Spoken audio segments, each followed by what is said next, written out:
All right, we good to go? Please go ahead, please. Yeah. Oh, okay. Well, yeah. Also, it was great to hear everyone's check-in. Before we get started, I just want to say it's pretty humbling to hear how everyone's facing their challenges and such.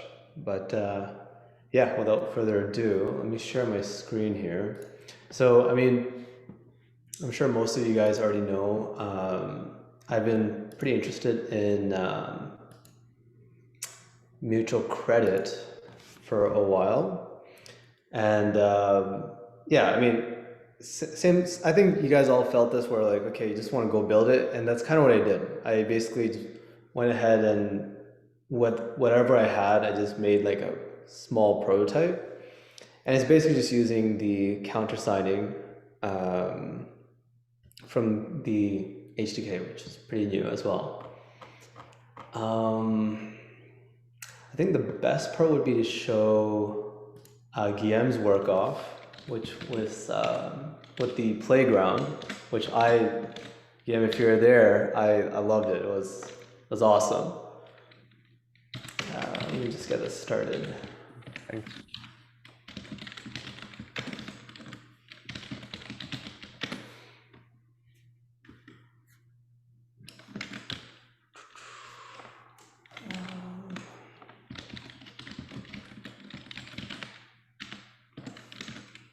Okay. So take this. No, okay, so just get that started.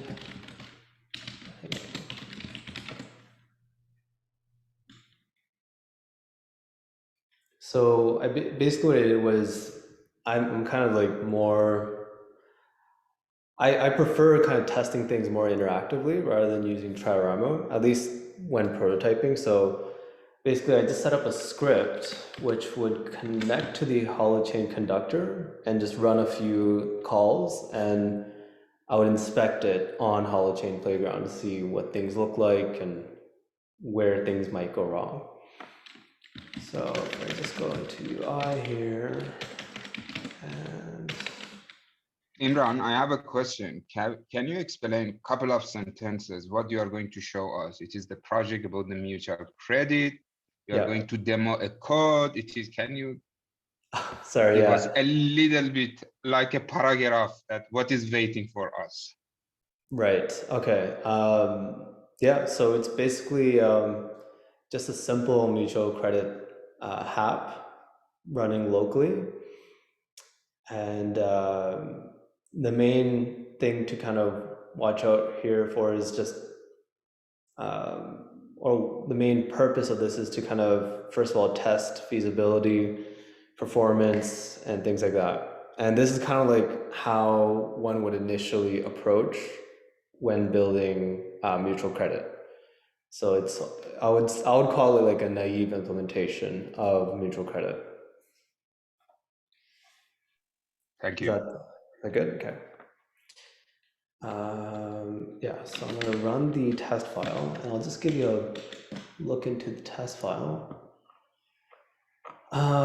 Basically, what it does is right here just makes a remote zone call to create a transaction between two users for a certain amount. And what we expect is to basically have one person to have negative, 10 credits or whatever credits, and this person that receives the credit to have positive.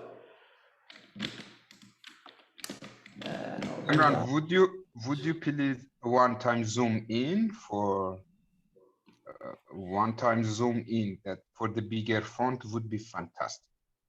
Zoom into where? To code to your Visual Studio. Oh, okay. Is it, zoom in, let's see. You can Command plus on Mac or probably Control plus elsewhere. Control plus. Oh, there we go. Thank you. Sure. Is that better for everyone? Great. Yeah, so it's pretty simple. The conductor code. So I'll run this. Oh, right, I forgot to make a change. Just gonna turn off validation here. So I'll go over why or what kind of issue I'm facing here, but I'll just get rid of this.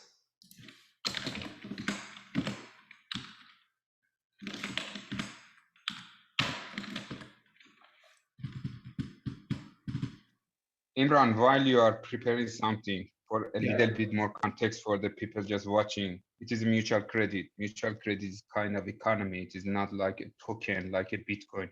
You produce a token and transfer between A to B. It is accounting system. It means when the two players are transacting each other, one goes negative, one goes positive.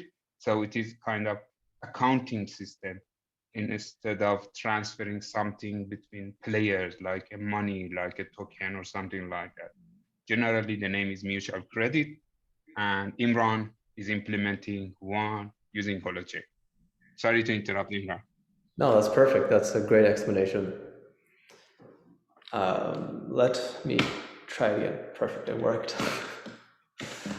So this is the Holochain playground, and here we'll have an entry. So yeah, basically it's countersigned entries, and the way it kind of works is just creates countersigned entries. So it doesn't do any kind of linking or anything. So I created 3 transaction, and you'll see 3 transaction just neatly like this. In terms of the actual contents, I think we already covered that, or Guillaume covered that in his countersigning video as well. Yeah, there's lots of stuff. I guess just for the viewers on YouTube, simply put, countersigning is basically you have 2 agents agreeing on an entry. So rather than saying, I'm going to send you this entry and you're going to accept it, you kind of both create an entry and you check each other to make sure everyone's being, like, the recipient would check the sender if they're being honest, and the sender would check the recipient if they're being honest. And they would basically sign saying that they validated the counterparty. And that's kind of the short description. Can you show us actually what your flow is in terms of remote calls and how many you needed to do to make it work? Sure. Let's see. Okay, so the actual call is right here. So here's the simple part of just setting up the transaction, originator, recipient, amount, timestamp. Timestamp isn't really necessary anymore. I use that mainly to make sure there's differences in hash or entry hash. But the steps were pretty straightforward. So step 1 would be for the sender to create a pre-flight request. And here is basically kind of, we start off by specifying the type of entry that we want and who are the relevant counterparties. In this case, it's the sender and the recipient. These are just the bytes. So this is just serializing, in a way, the transaction. And then we all kind of send it over into HTTP function here to just create a pre-flight request object. So step 1, once I have the pre-flight request, I sign the pre-flight request, I meaning the sender. The sender would sign the pre-flight request with their own data. And this would also, I think this is where the sender locks their chain, their source chain. So basically this would signal to the recipient that here's the top of my source chain and you could review my entries. And while you're reviewing my source chain, I am not making other changes, or I'm not committing new entries. And then, so right now the pre-flight request we only have half of it because the sender has signed it, but the recipient hasn't signed it yet. So then what we're gonna do is we're gonna call the recipients function via remote call and send them the pre-flight response, or basically pre-flight request, the same object over to them, and we're calling the function handle pre-flight request,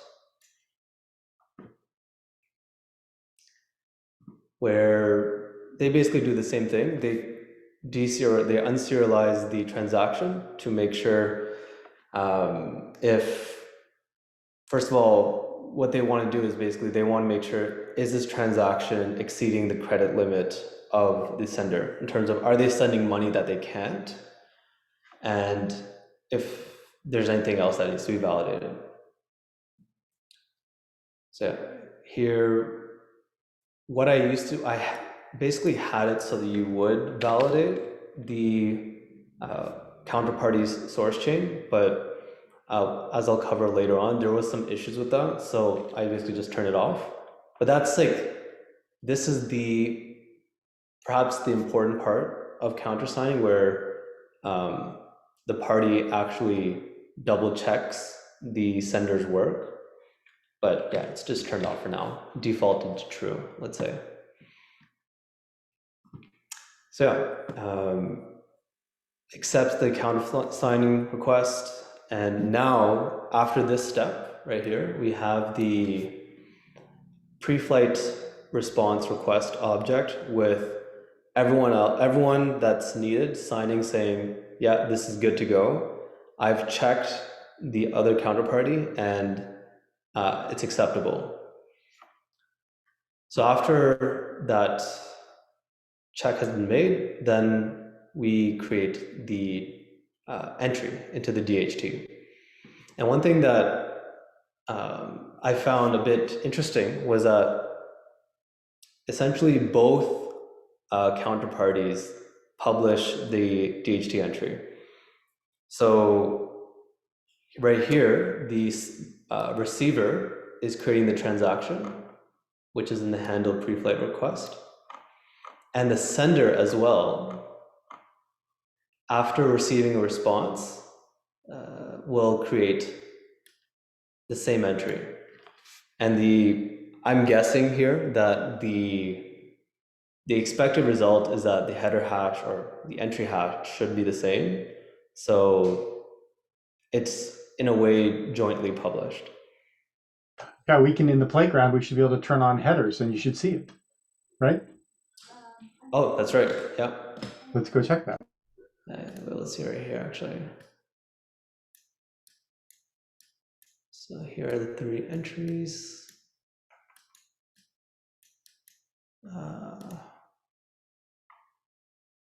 It's pretty messy, but if we take a look at one entry here between these 2 agents, yep, you're right, there's 2 headers associated with the countersigning entry. Wait a second. Yeah, okay. No, it was interesting because the entry itself. Oh, yeah. Okay. Interesting side effect of countersigning. Okay, sorry. So you see the link from the entry to create that says chain top? Yep. Yeah, like that. Why is that there? Right? That was my question. Yeah. And then the answer is because the playground is interpreting that you made a custom entry named countersigning, which is yours, not Holochain's, bad interpretation on the part of the playground, and then is recursively looking inside the entry to see what other elements it's referencing. And since countersigning in Holochain is referencing the other, the headers, that's why you have that. So I have to remove that. What we were looking at in terms of countersigning is the other case in which down below you have two creates referencing and having a label creates the same entry. So sorry about the confusion. So any entry that you see zone 0 entry ID 0, for example, two headers are on the left creating it, right? And those are the two headers that are doing the countersigning. So if you click on one of those two headers, that entry hash ends with TBF, right? And then if you click on the other header, the entry hash is the same, but all the other information is different because this is the header from the other agent. That's right. Okay. And I didn't show Wait, this. so there's another, like the other Zome entry, the one at the bottom of the screen has two headers as well, right? Yeah. And so that is so this is being shown. What you're saying, Guillaume, is that the playground right now is mistakenly doing this twice. No, what I'm saying is that you see on the entry down below that you have to yeah, okay, like that. Here in the entry below, zone 0 entry ID 0, you have two headers on the left, which are creating it, which is correct, right? So these are the two headers countersigning. What I'm saying is that the two headers that are linked from the entry to chain top, you see, so the entry from the entry, there are two arrows chain top to create, right? So if you, Imran, if you please click on the entry. Which one, this one?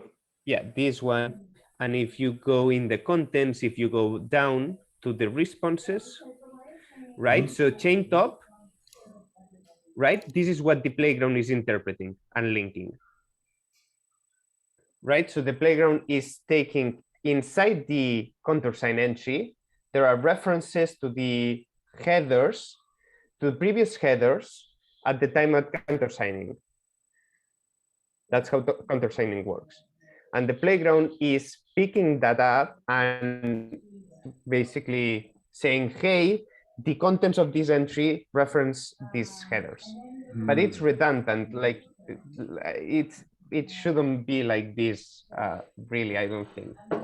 It's a great question what it should be like in the playground to help it be visible what is a countersigned entry and who countersigned it, right? That'll actually be really a cool thing to add into the playground, making understood, because this actually does make visible a little bit that this is a countersigned entry. But it would be better if it was explicitly said, here is what was countersigned. Right. Because so, you could just, of course, have committed the same entry twice, but that doesn't tell you that it was also countersigned. Mm-hmm. Yep.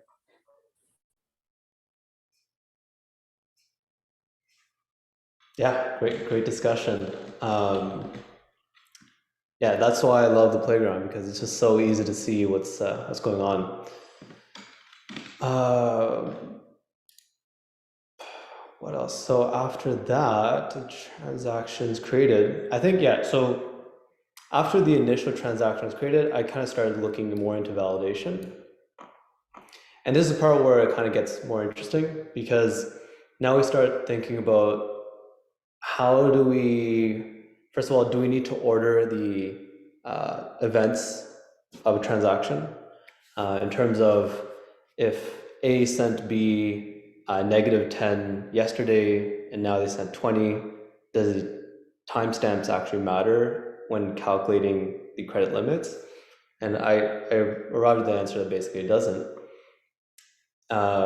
And what I basically did was said, okay, look, we'll create all these entries as they're not linked to anything, they're kind of basically bubbles. And what we'll do is in the validation package, so right here we get validate data. I've specified I think right here, as subchain for validation type.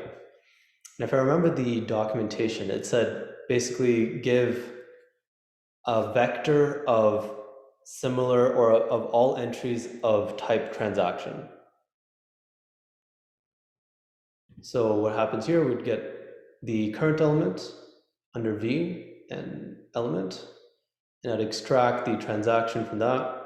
And validation package would give a vector of elements, in this case, relevant elements. And what I would do is I'd iterate over all the elements and calculate the sum for every agent on the DHT, or every agent that has submitted transaction. So if I turn on this, you'll see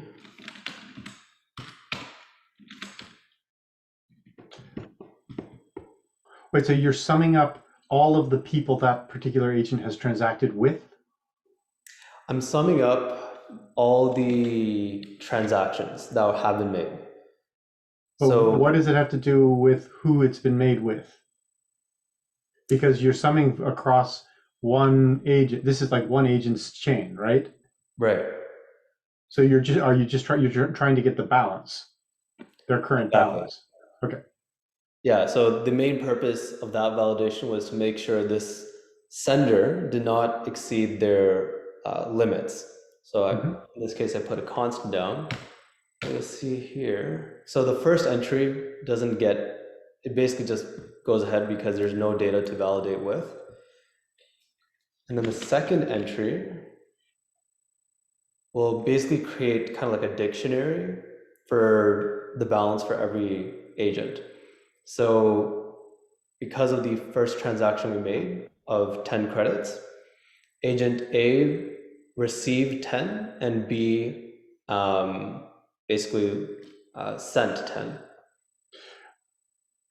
But are you getting that at the test level, or are you getting that internally in the WASM? Because you can't get all the values for all of the agents in the world from one agent's perspective. This is in the validation function, if that helps answer your question. So I believe it would be in the WASM. Okay, so you're basically seeing from a particular individual's perspective who what the sums are across all of the agents they have transacted with. Exactly. Okay. On the DHT. So if there was something else on their source chain that's not on the DHT, it wouldn't matter. It's basically just querying all the transactions on the DHT.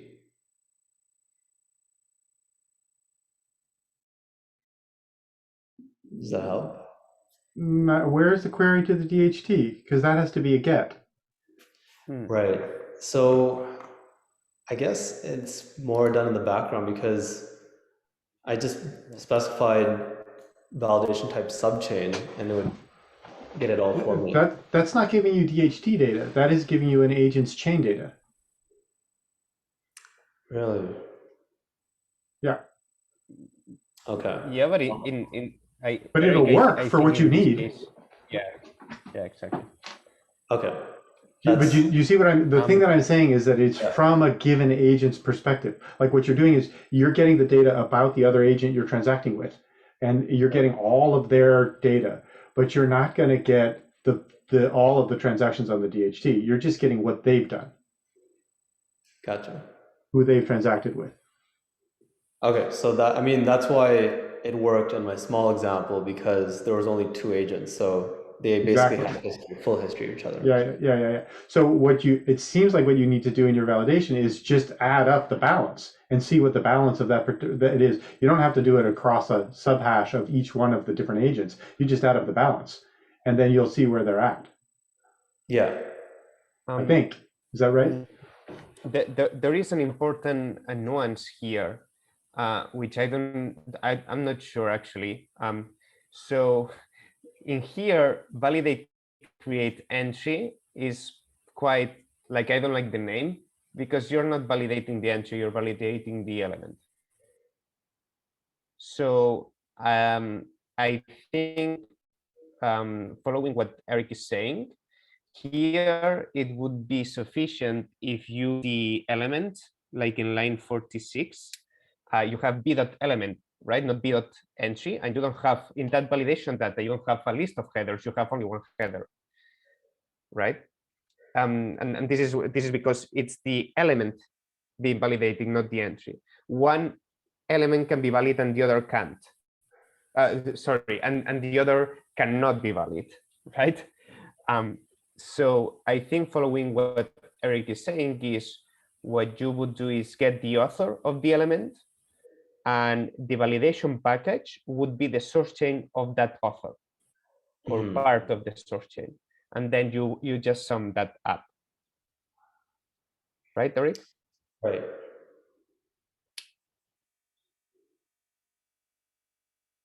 Oh, Eric is not listening anymore. No, I was listening. I'm just trying to understand what you're saying. Oh. So because this validate gets called when the transaction gets committed, right? Actually, twice at least. Once for element, and there are two elements in one transaction. But so you're saying it gets called? Is that actually how it goes? That in the countersigning case, it'll get called twice on the same conductor? Once the first time it will get called as the committing agent. The second time it will get called as the validator agent because you're receiving via gossip in the DHT. Okay, so you were talking about globally. I thought you were talking about inside the conductor because of some. Sorry, no, like trait. Oh, yeah. So globally, you would see it twice. Yeah. I was trying to clarify that it's a different validation run per element, not per entry. That's an important point. Yeah. Yes, because the element is what you're saying about what I hear you saying is that if you think about it by the element is from the perspective of who did it. Exactly. Right. That's important. So, that's and if the element has to be invalid, that's the one that has to be warranted.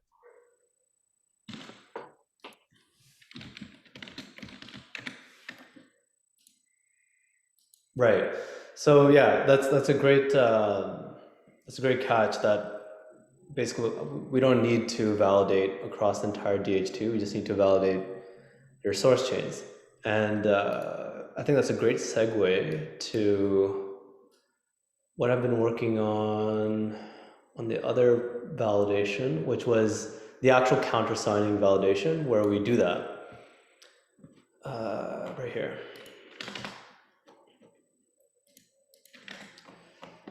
So yeah, here's where we kind of take what the counterparty has given as a chain top in terms of holohash header. And this is not really necessary.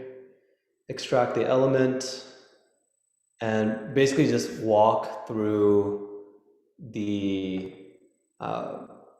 headers of the counterparty and taking a look at any transaction they've made and summing it up to make sure it's not exceeded the credit limit.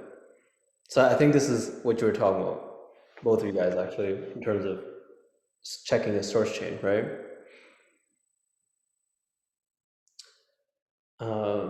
But the only issue here, and something I wanted to ask you guys about, is for whatever reason, when I'm unwrapping the element as an option in terms of the chain top, I get none.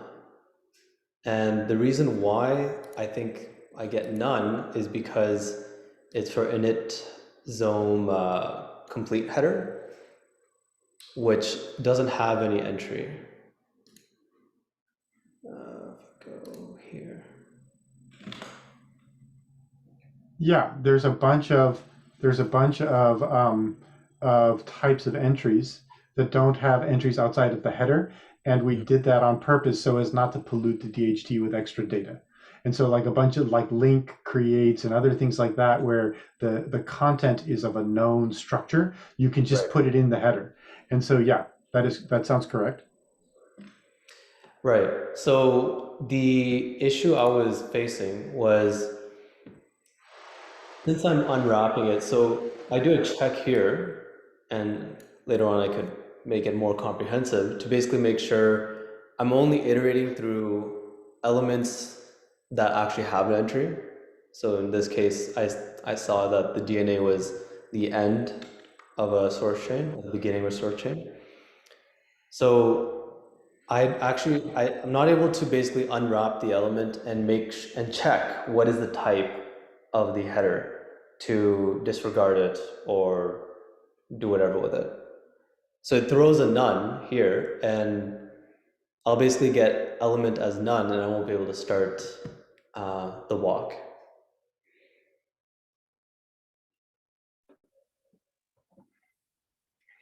It's interesting, right? So isn't there that as inner thing that you can do? Let's see, how does that? I haven't done this often enough to have it in my head. Yeah, but is the none on line 288? Yeah. Like, is the element the none or is the entry the none? Sorry, can you repeat that again? Is what's the none? Is it the element or is it the entry? It's the element. Okay. Are you waiting for some time between things? Pardon me? Are you awaiting for some time between things, between one call and the other? No, should I? Yeah. How do you can't do that inside of the, are you actually saying calling the sleep routine? This is inside of the WASM. Isn't this blocking as well? Yeah. Like what I'm saying is, what I think is happening is that you are calling too fast the zone function, and that head hash is an element that is being gossiped and validated, but it's still not published to the DHT. So the get returns none. So if you're doing something like create transaction and then immediately after create transaction, that get head hash will try to get the first transaction, but it hasn't gossiped yet because it takes like a second. Right. And that's why you get a none, I assume, because as we see in the playground, the element ends up being there. But this is happening in real time, Guillaume, right? With the during the call remote. Are you saying that head hash? Oh, yeah. So it's on the second time that the validation is happening, but it should have gossiped because it was being done from the command line. We saw it. Maybe. Right. I'm assuming that so when you do the validation, does it fail on the second transaction, or does it fail on all of them? Let's try that. Because I think it's failed on the first validation. So because then there's nothing there. There's no history. So the balance is 0. No. There has to be some chain top and some header there. So I think what Guillaume is saying is basically that InitZone header is created. It's kind of like it's created while we're doing this query. Yeah. So yeah, like right now it's not there, and it's gonna. Yeah. Okay. There's something happening. Yeah. Yeah. So network error. So interesting. Yeah, I don't know what's happening. Wow! Oh my God, you're totally right. Oh, sorry. I got excited. That's a weird glitch. Now, sorry, Guillaume, go ahead. okay. Yes. so the thing is that the init function is called on the first time that any zone call is called. And you get this parallel thing, which is the init function is run and it commits and everything, and after that, just after that, the millisecond after that comes the other zone call. But then this zone call hasn't waited for the init zone header to propagate. Gotcha. Okay. Now, you know, this is hilarious because I actually said, why in the world are you triggering the InitZone thing on the first zone call? This is going to cause problems. There was a conversation that we had about that. And here we're seeing it. So you're going to have to, like, to make this work, you're going to have to do something like have some kind of random zone call that you make, just a random zone call that returns like who am I, you know, returns the agent ID or something like that, so that the thing can be initialized the first time around. Okay. Wow. That is what I'm doing in elemental chess, by the way. Yes. Oh man, I'm gonna go complain. But wait, can I say so? Hedayat has something. No. Sorry. Okay. So I'm not sure if you've considered it, but validation also runs when you're creating a countersigned entry, right? So actually, I don't think you need to do this. Right. In a way, I think you're right, but for me, I was kind of thinking, what's the harm in doing it earlier? But I don't know. Well, the real harm is that this is a heck of a lot of gets. You're going to be doing one get per header, and so you're walking back this chain. And when a holochain is just giving it to you automatically in one fell swoop. So there's a huge performance issue as transactions get longer. Okay. All right. I mean, this is an invaluable exercise. I'm super glad you did it, right? It's really, really good. But part of the reason for because we knew in designing this that people do need to validate chains, and so you don't want to have to pull all the chain data from piecemeal from the DHT one at a time. You want to be able to grab it all at once. Gotcha. Here I have a question. However, it is get from DHT, but if it is a source chain, why it is not reading first from source chain if it is not exist go to? Why we still need to rely on getting from the DHT? Because you don't know which side you're on. You're getting information from the other party about the other party. It is the transaction validation also for other party. And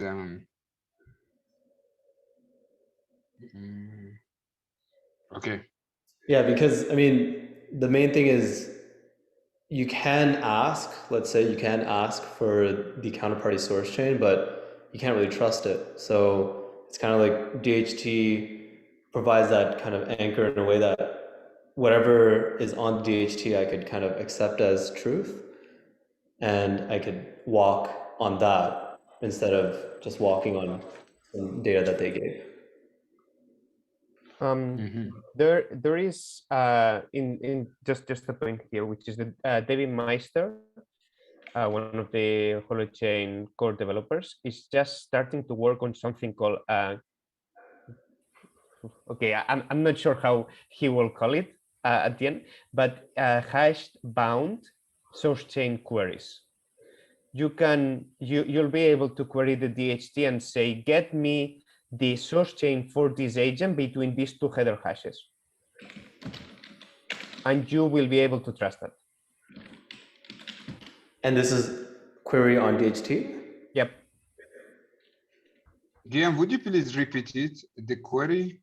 Yep. So it will be a new a new HDK function available, like get, like query, like whatever. It will more or less change what get agent activity does now, and it will basically say, if you give me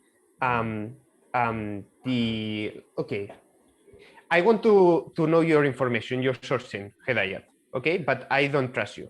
I want to ask the DHT, okay, what everyone has seen about hApps, right? And then I say, hey, Eric, you're the one holding hApps stuff. Give me all of hApps stuff between this point and this point. And then Eric gives me everything. This point and this point is timestamp. No, that's header hashes. Importantly, that's header hashes. Because if you do this via header hashes, the full source chain is deterministic. If you do it with timestamps, it is not. So And it is as we can query DHT. It means the request can go to different neighborhood, different nodes, and accumulate the result and return back the one set of something. So, exactly. And importantly, we will be able to use this in validation. That's the important part, because if you like, it's deterministic. Actually, if I give you header between this and this hash, either you return the full source chain and I can check all the hashes and then I know everything works, or I can't because there is something missing and then I say no, okay, unresolved dependencies, right? If we would do it with timestamps, I say between this day and this day, it's like I can cheat. I can forge data or whatever, right?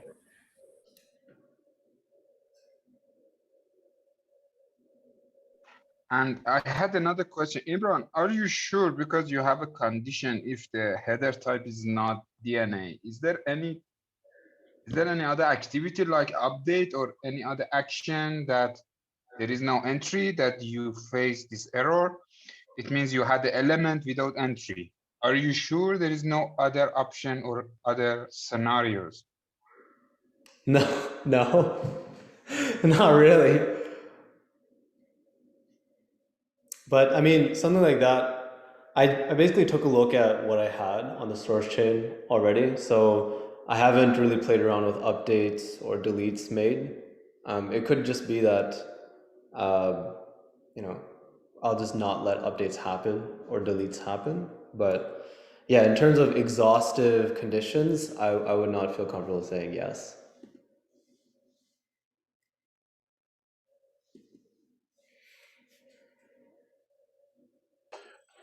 I got it, Bob. You guys, I just want to say, Imran, this is fantastic. I'm really excited that you're doing this work, and thank you for sharing with us, even in whatever state it's in. It's so useful. It's useful to everybody to see that and to wrap your mind. I mean, the thing that I'm noticing here is that one of the challenges is to be thinking from that agent-centered perspective. It's always somebody is doing something in relation to somebody else doing something. And I think we just have a really beautiful example of how we have to think that way in this context. So just my gratitude before I pop off.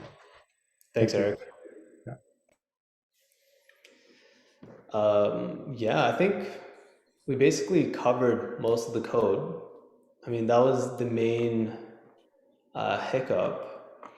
I guess now we can kind of open up for kind of more conceptual thinking in terms of, as you guys were saying, that adding up all the transactions and walking down, even if we use the hash-bound query or we use the subchain validation, is there any way that we can make it better in terms of faster? And I think I also had a few other questions. Hold on, let me just see here. I made a little journal. Yeah, one other question is, when it comes to countersigning, let's say we have a company or a store and they're processing 5 customers at the same time. How would we, because right now it can only process 1 transaction at a time, how would we work with multiple transactions if that is possible when we're locking source chains?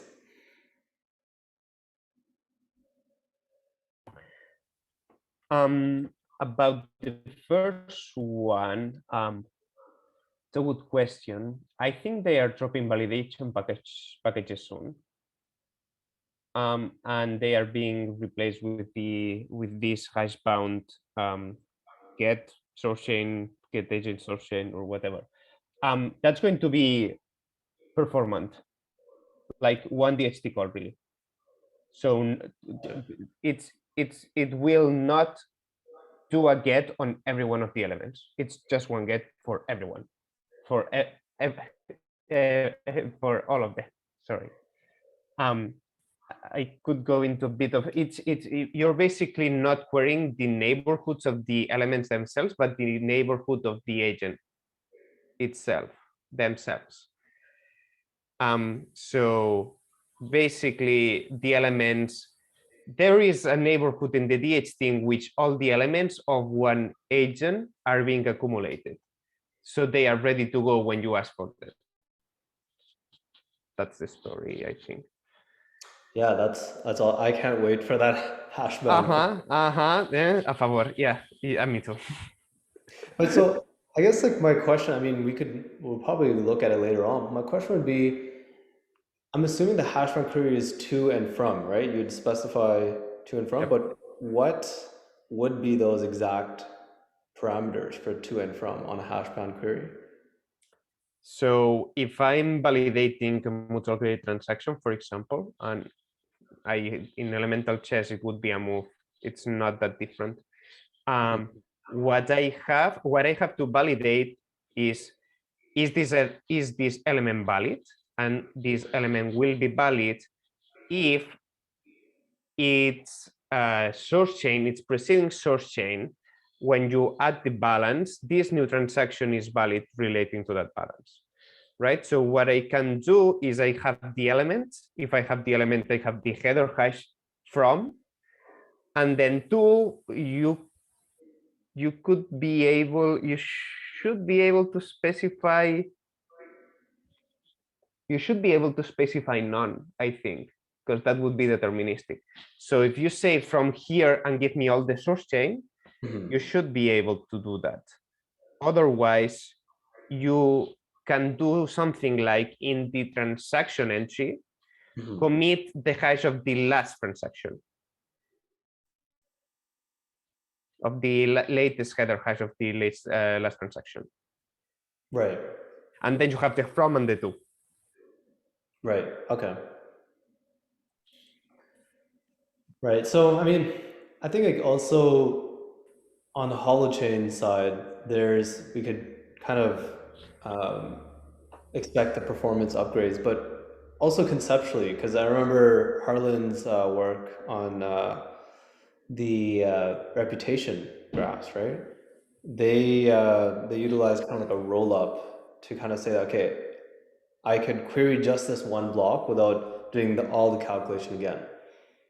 So is there any ideas there for same thing with transactions, that I don't have to go all the way? Because imagine something like this running for years, you have just huge amounts of transactions just iterate over.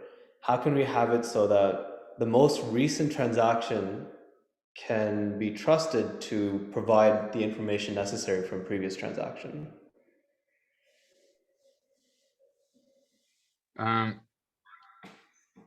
I have a comment here, but before this one, about your first point, that if there are a couple of transactions for one agent, I think the bottleneck is countersigning. Means at the end of the day, because they are locking the source chain, so each transaction should be applied at the same time. It means one person cannot apply a 5 transaction at the same time. Am I right, Guillaume? So it means at the end, the source chain is locked. So the second one should wait for the first one. Yeah, and actually, the countersigning mechanism in Holochain is assuming that the chain top doesn't move. And if it moves, it fails. So by definition, you cannot have countersigned and parallel entries. So it means if there are a few requests coming to me that DM want to transact with me, Imran and Harlan and Tom, I think the others should be waiting or be rejected and waiting for the first one, and the sequence is going to be happen. So I think it is, I see in that way. And also, Imran, about the bigger scale, like microtransactions. So we need not just go to the technology, go to the design, like accounting system. You know, in the accounting system, you put a period like a 6 months and 1 year. You know, we have a paper we need to write in the template. So what is the accounting system? You know, after 6 months, you go to the balance and you start from the scratch. You know, and also for the balance, we can maybe design something that we don't need or require to all the time go to the whole history and to calculate the balance or something. Maybe we need to, it is one solution that we can create some balance in a specific time and go and to see if it is the balance is valid and just continue. So it is, the things came all the time. It's coming to my mind that, like always, go to the real-time accounting system. It is not the whole lifetime history, you know, a periodic history, 1 year, 6 months. But we are in the computer IT, we can say a day history, you know, from today, from 12 a.m., it is the final balance. That's it. For the next transaction, just go and check the balance to the yesterday balance. Is that clear? Just to add to that, I think it was very clear. So like in Git, for example, they do checkpoint, some kind of checkpoints within your .git directory. So, you know, if there are 1 million commits, you know, over whatever, tens of thousands of files, you don't have to recompute the entire history of everything. You just have to recompute the entire history since the last checkpoint, which is, you know, every n commits or every so often. I'm not exactly sure of the details. And with something like that, which I think is just would be at the hApp level, not at the Holochain level, at least at this stage, you can kind of have it both ways. You can have the checkpoint, which is very much what Hidayat was describing, but that checkpoint should also point to its provenance. So if you want to go validate that the checkpoint is correct, then you can see, okay, you know, this checkpoint is also the hash of all of these things that it came from, or the source chain that it came from, etc. And I love your explanation, and I can add this one also. In the accounting system, there are some inspector, and yearly or every year they are coming and validating everything. Also, it can be some nodes that there are some scheduler. We have a scheduler, you know, a scheduler can, the scheduler can run every week or once a month and go to the checkpoint and double check the checkpoint are valid. Something like that. Yeah, like kind of like an audit, basically, right? Yeah, these are great ideas. Yeah, and just putting a balance on the countersigning entries on the transaction would be a great way to make it faster.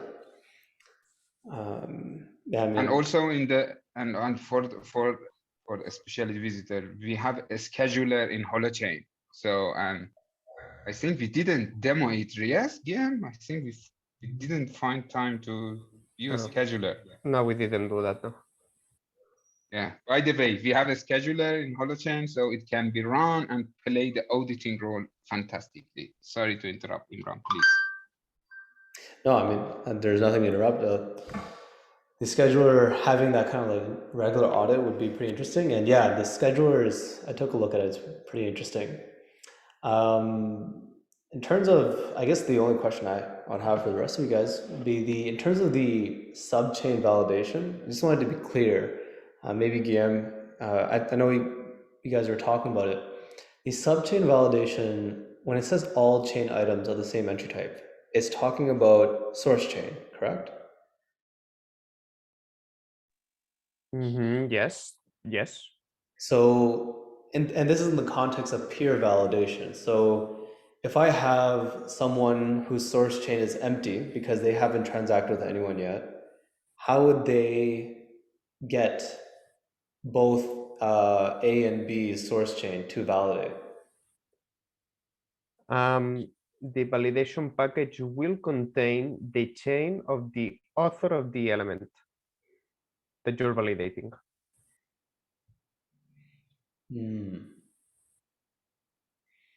Gotcha.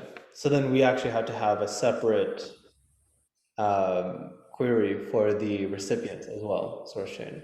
No, because the recipient element validation will take care of that. For every transaction, there are 2 validations running. Okay, gotcha. I think, yeah, I mean, that's all the questions I have for everyone. I don't know if there's anything else you guys want to talk about or take a look at. But like, as I said, I think they are dropping all of these APIs. Because They're this is, dropping. yeah, I think so. Okay. Gotcha. Cool. Imran, Yeah. Imran, is there any GitHub that you push the code, or are you going to push the code? Can you explain a little bit? Yeah. Sorry, before we go there, can I just ask you to clarify, Guillaume, which APIs are planned to be dropped?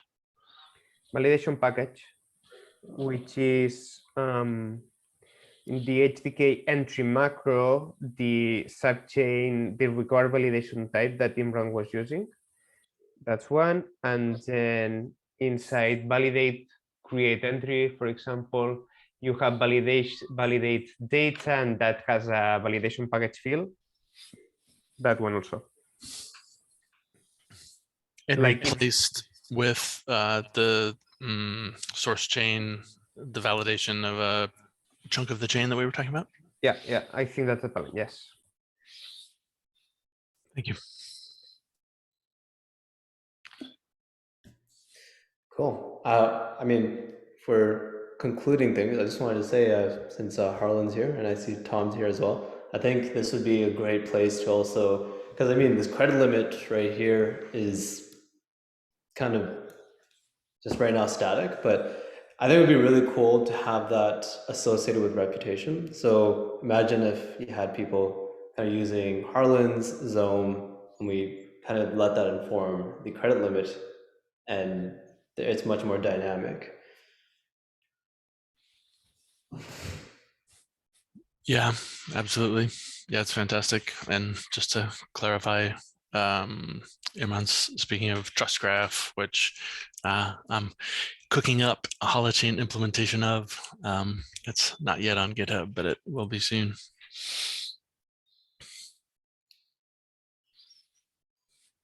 Alrighty, well, it was great talking to you guys. I mean, is there anything else that we need to want to take a look at?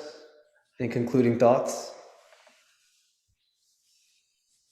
Just really appreciate you sharing. It's really great stuff to dig into. No worries. Thank you guys for your inputs. That really helped a lot. Yeah, no, you can really tell that you put effort and thought into it. It's well done. Yeah, thanks. Thanks, Guillaume. That means a lot coming from you, man. No, it's always so nice when you see developers jumping in and figuring out, and oh, okay, yeah, and you see, yeah, okay, yes, let's go community, you know. Right. Yes. Thank you, Imran. It was great and fantastic. No problem. Alrighty, so should I just stop the recording, or do you want to give some kind of message for viewers? Yes, please. Okay. All right. Well, thank you to all the viewers on YouTube, and we'll catch you on the next video.